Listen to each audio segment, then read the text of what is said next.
They were hidden behind velvet doors and silent stone. Treasures not catalogued in public records, not seen for decades, and not meant for just anyone. Deep within Windsor, the Queen kept a vault of her most personal jewels. Gifts, memories, legacies. Now, with her voice silenced, that vault has been opened, not by decree, but by devotion. And in it lies not just a crown, but a decision. A final, whispered wish, entrusted to one daughter, and destined for another. This is the story of how Princess Anne unlocked history, and how Catherine, Princess of Wales, quietly became the new keeper of the crown's soul. The hidden vault.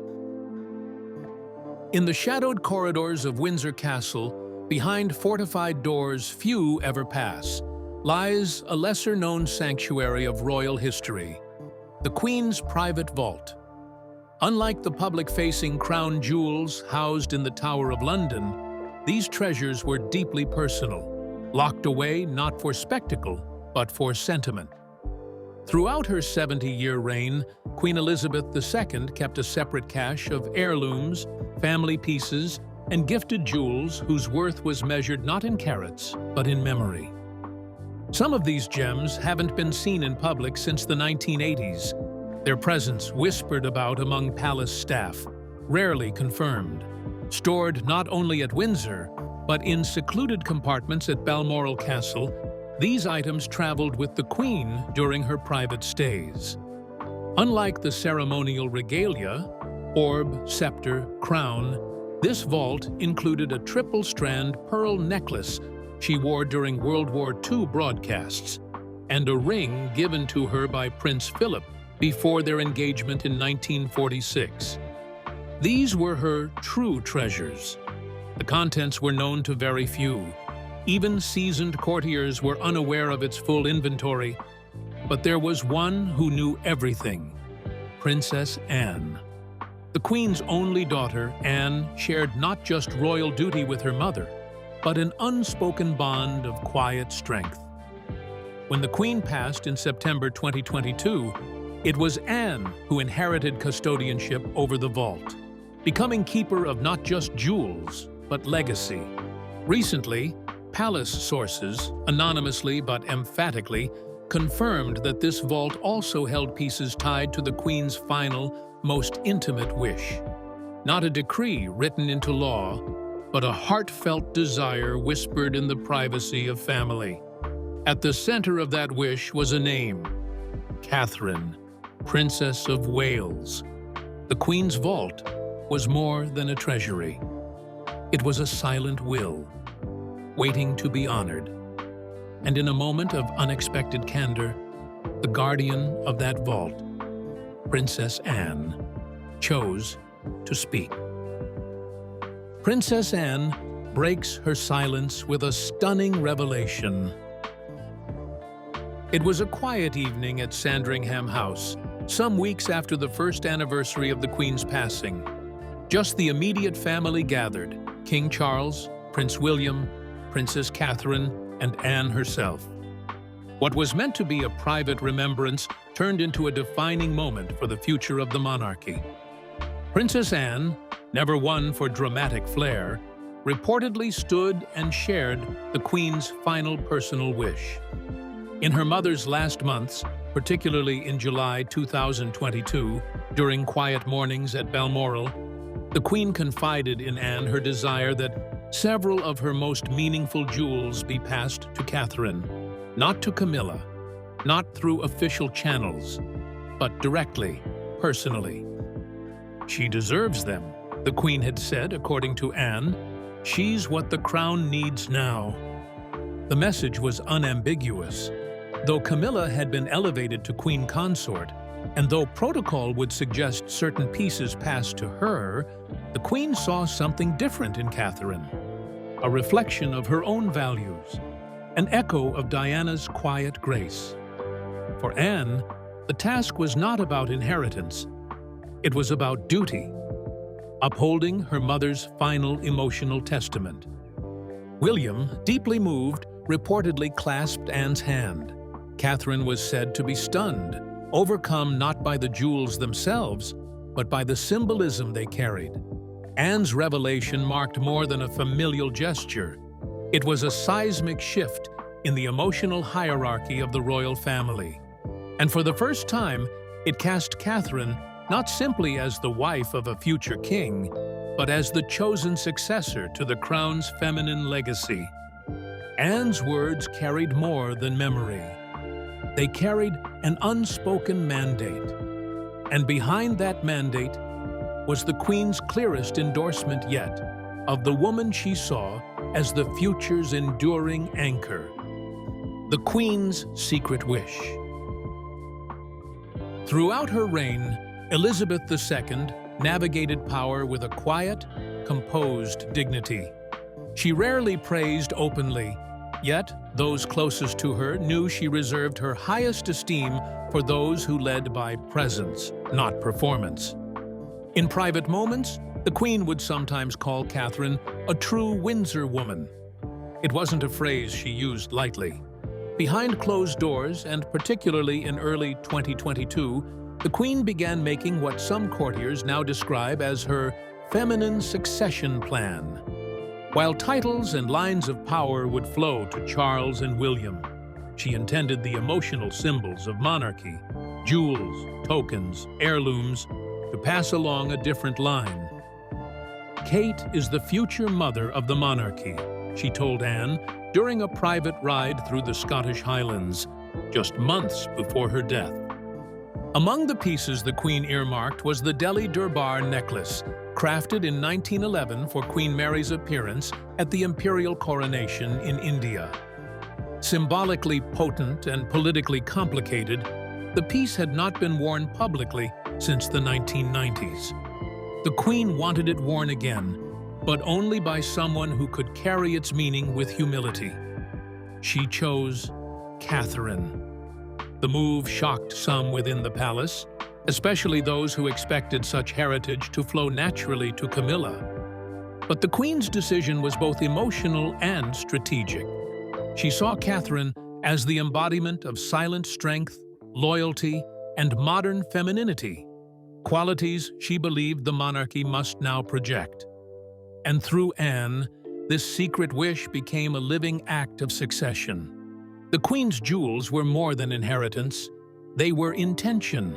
And as Anne began fulfilling that intention, the question became, which jewels and what legacy would now define Catherine's role?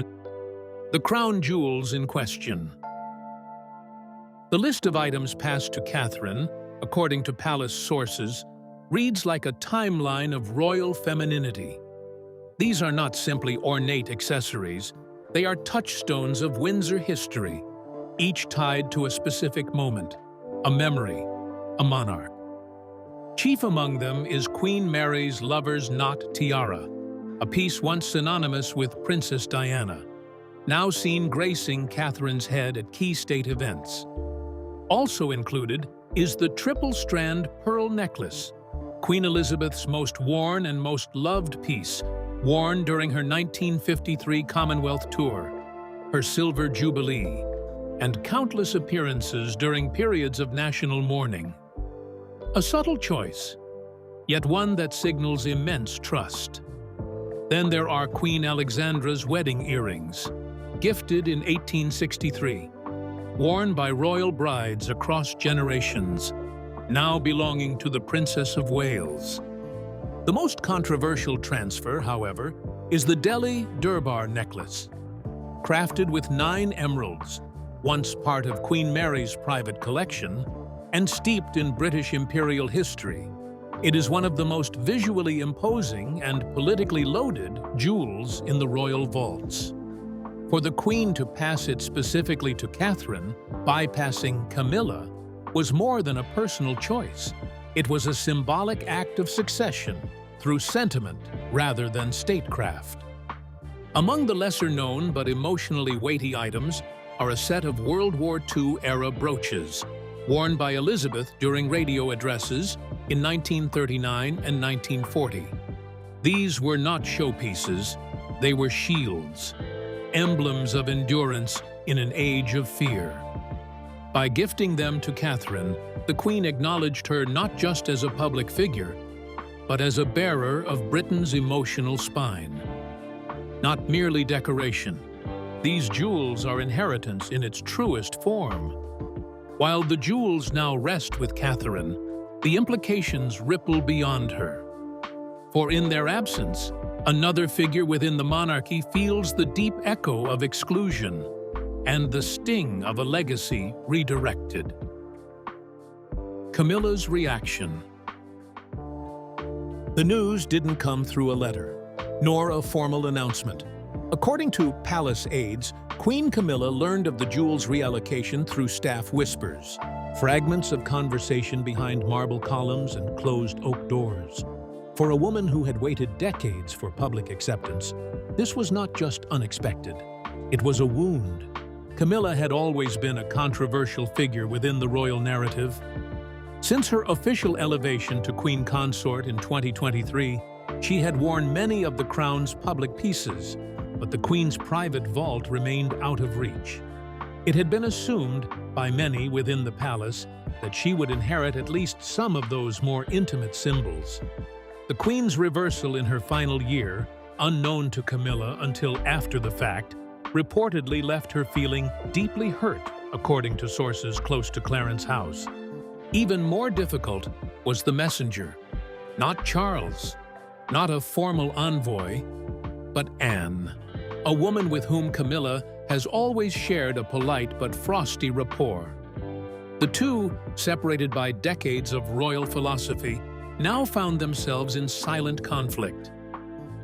With Anne seen as the executor of Elizabeth's personal will and Catherine as its recipient, Camilla appeared increasingly peripheral, symbolically sidelined from a legacy she had hoped at last to share in. Publicly, Camilla has maintained composure. Her recent appearances, such as the October 2025 visit to Edinburgh, show her smiling, engaging. But insiders say the dynamic has shifted. Within palace walls, a new hierarchy is taking form, not of titles, but of symbolism. And in that order, Camilla is no longer the feminine center. That mantle, quietly but unmistakably, now belongs to Catherine. But where Camilla felt a private loss, William saw something else entirely. A moment of restitution. A mother's memory, finally honored. And a wife, now crowned in quiet justice. William supports the move, honors his mother's memory. To Prince William, the jewels are more than historic relics. They are pieces of a life cut short, a legacy long overshadowed. When he first saw Catherine wearing the lover's knot tiara, a piece once dazzling atop Princess Diana's head in 1985, he reportedly told aides it was like watching history write itself. For William, this inheritance wasn't just about Catherine. It was about Diana, his mother, whose own story was rewritten through silences, compromises, and loss. William, now 43 years old, played a subtle but vital role in shaping the Queen's final wish. In late 2021, during private visits to Sandringham, he spoke with the Queen about Diana's enduring public presence. According to insiders, it was during one of these conversations that the Queen began to reevaluate the destiny of her personal jewels. She reportedly told William, "Legacy can skip a generation, but it never fades." That seed became the vault's realignment. When Anne disclosed the Queen's intent, William didn't hesitate. He thanked her personally, not just as his aunt, but as the last true confidant of his grandmother's inner world.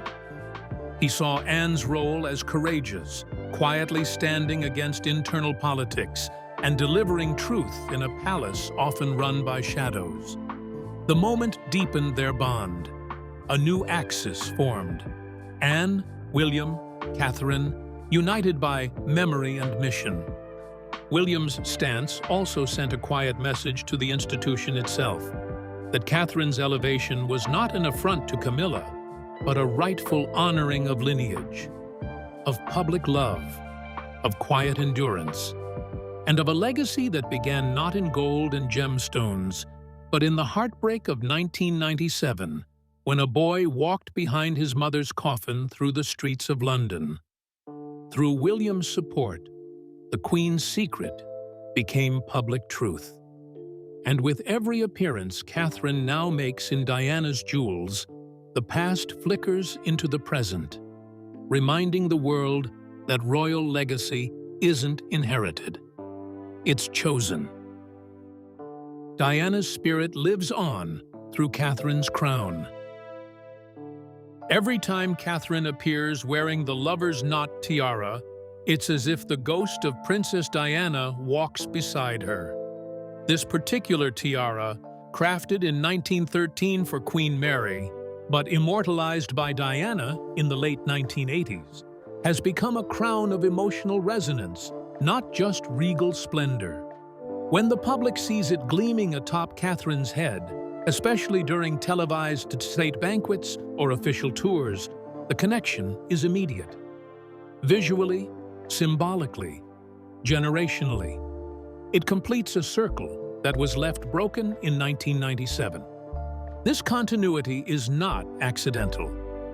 William, mindful of his mother's complex and often painful relationship with the crown, deliberately ensured that her most iconic jewels would find new life through Catherine, not just as heirlooms, but as instruments of emotional healing. These are not relics locked in glass, they're living memory. Catherine has worn Diana's South Sea pearl earrings, her sapphire engagement ring, and even pieces Diana wore during early visits to Australia and New Zealand, mirroring tours Catherine now takes as Princess of Wales. The significance is not lost on the public. In every comparison photo, every headline calling her the People's Princess 2.0, every caption tying a modern image of Catherine to a moment from Diana's timeline, a story is being told. That Diana's spirit did not vanish with her passing. It transformed, and in Catherine, it has found a voice that echoes not in sorrow, but in calm strength. Of course, the symbolism carries quiet tension. Camilla's strained relationship with Diana is no secret, and for the Queen to have knowingly chosen Diana's daughter-in-law, not her widow's successor, as the next bearer of these emblems, adds a deep emotional underscore to what might otherwise be seen as ceremonial tradition. It's not just about sparkle, it's about narrative.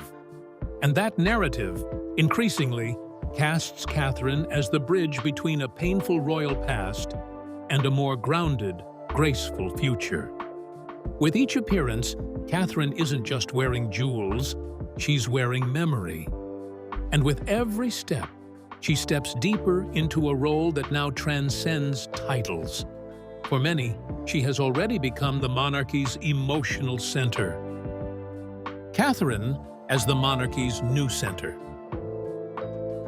In the age of constitutional monarchy, titles remain fixed, but influence shifts like shadow across palace walls. Catherine, officially the Princess of Wales since September 2022, is quietly becoming more than a consort in waiting. She is emerging as the monarchy's feminine fulcrum, the emotional anchor of a family and a nation in transition. Her recent state appearances, especially during the 2025 state opening of Parliament, drew global attention, not for what she said, but for what she wore. The Delhi Durbar necklace, gleaming at her collarbone, sparked headlines from New York to New Delhi, not just because of its grandeur, but because of what it represented. That Queen Elizabeth's vision for the future was now walking, speaking, and standing beside the next king in waiting. Inside the palace, aides speak of a soft repositioning of Catherine's role. Her schedule has shifted. Her influence over ceremonial planning has expanded. In meetings once dominated by Charles or Camilla, Catherine's quiet voice now carries generational weight. Unlike previous royal spouses, she doesn't command through presence, but through perception, through consistency, through trust. This shift is also reflective of public sentiment. Polls taken in mid-2025 place Catherine among the most trusted figures in Britain, second only to the late Queen herself. She has weathered scandals, navigated family rifts, and emerged as a figure untouched by controversy. In many ways, she embodies what the monarchy must become to survive: graceful, composed, apolitical, and universally palatable. And yet, this power remains unspoken. It is not codified in documents or declarations. It lives in symbols, in the tiaras, necklaces, and earrings passed to her not by law, but by love. By a monarch who saw, in her granddaughter-in-law, a reflection of herself, and perhaps a correction of past mistakes. But Catherine's ascension is not a solitary journey, for beside her, growing and learning, is the next link in this delicate chain of legacy. A young girl with the name, the lineage, and now, perhaps, the inheritance of a queen. How this changes the royal line for the next generation. Inside the walls of Adelaide Cottage, nestled in the privacy of Windsor Home Park, a quiet education is underway. Princess Charlotte, now 10 years old, is said to be deeply curious about the jewels her mother wears, but it's not their sparkle that fascinates her. It's their stories. The Queen's World War II brooch, Diana's favorite earrings, the tiara her mother wore while pregnant with Prince Louis. Catherine is not just wearing history, she's teaching it. According to insiders close to the family, the Queen's secret wish included more than just material handovers. It included verbal instructions, passed to Anne, then to Catherine, about how these items should be handed down, not in vaults or ceremonies, but in moments of bonding, at milestones: first public engagement, coming of age, wedding day. It's a plan of matrilineal legacy, one not typical of a monarchy historically obsessed with male succession. For the Windsors, this marks a cultural pivot. Elizabeth II was shaped by her own father's unexpected kingship in 1936, a twist that made her queen. Diana redefined what it meant to be royal: emotional, vulnerable, human. Catherine now inherits both legacies and recasts them forward, preparing Charlotte for a monarchy where power is less about rule and more about resonance. This shift redefines the royal family's center of gravity. For centuries, it has followed patriarchal patterns: kings, heirs, fathers. But increasingly, the symbolic continuity of the crown is being borne by women. And in Charlotte, Catherine, Diana, and Elizabeth, we see a lineage not of conquest, but of care. Not of crowns, but of character. Royal biographers are already noting this as a potential new tradition, not just passing down tiaras, but teachings, not just jewels, but judgment. In a world changing rapidly around them, this may be the monarchy's most sustainable inheritance yet. And so the legacy continues, threaded through pearls, emeralds, whispers, and quiet resolve. In Catherine, it is not merely preserved, it is reborn. And now, for the world to see, it shines. Catherine, crowned in legacy and love.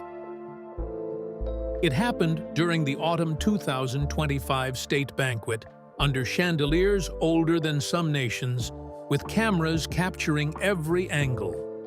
Catherine, standing beside William, wore the triple-strand pearl necklace, the Queen's favorite, along with the Delhi Durbar necklace, layered below it, in a deliberate echo of power and humility.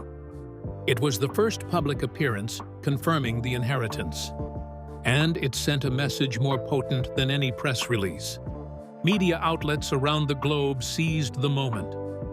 The true coronation of Catherine read headlines in The Times, Le Monde, and The Washington Post. For many, this wasn't just fashion. It was fulfillment. A quiet, gentle ascension to symbolic queenship. One not granted by ceremony, but by continuity. Princess Anne, though not at the center of the photo, stands at the center of the story. Her role in honoring the Queen's hidden wishes has elevated her as a kind of royal executor of spirit, a steward of emotional truth in an institution that often prefers silence. In delivering the jewels, she delivered a new future. Catherine's journey has never been loud. She has worn the scrutiny of a nation, the comparisons to Diana, the weight of royal motherhood, all with patience, grace, and silence. And now, she wears something else. The crown's deepest trust. Not the orb, nor scepter, nor official throne, but the inheritance of belief, of story, of legacy, lived with love. In her, the monarchy sees not just its future, but its conscience. And as she guides the next generation, George, Charlotte, Louis, through the corridors of heritage, she does so not as an ornament of the crown, but as its soul. Legacy is rarely loud. It doesn't shout from balconies or shimmer only under coronation lights. It lives in quiet decisions, in whispered instructions, passed not through law, but through love. Queen Elizabeth II ruled for 70 years, yet her final act was not a public ceremony. It was a private anointing, not of kings or heirs, but of character. In choosing to pass her most meaningful jewels to Catherine, bypassing tradition, the Queen wasn't simply gifting heirlooms. She was handing over continuity, composure, quiet strength, the very traits that had defined her reign. And through Princess Anne, perhaps the last keeper of the Queen's unspoken truths, that wish became reality. Catherine doesn't wear the crown yet, but when she steps into public view adorned with the lover's knot tiara, the Delhi Durbar necklace, or the Webuitu brooches, she carries a deeper weight, a legacy that spans Elizabeth, Diana, and now her. Each gem becomes a word in a story the monarchy is still telling, one of resilience, reinvention, and reverence. For Camilla, the absence of that legacy is a silence felt behind every pearl. For William, it is justice long awaited. And for Charlotte, it becomes a path already being lit, stone by stone, jewel by jewel. This isn't just inheritance, it's succession in spirit. The monarchy is changing, not through revolution, but reflection. And in Catherine, the crown has found not just a future queen, but a mirror of the past it loved most.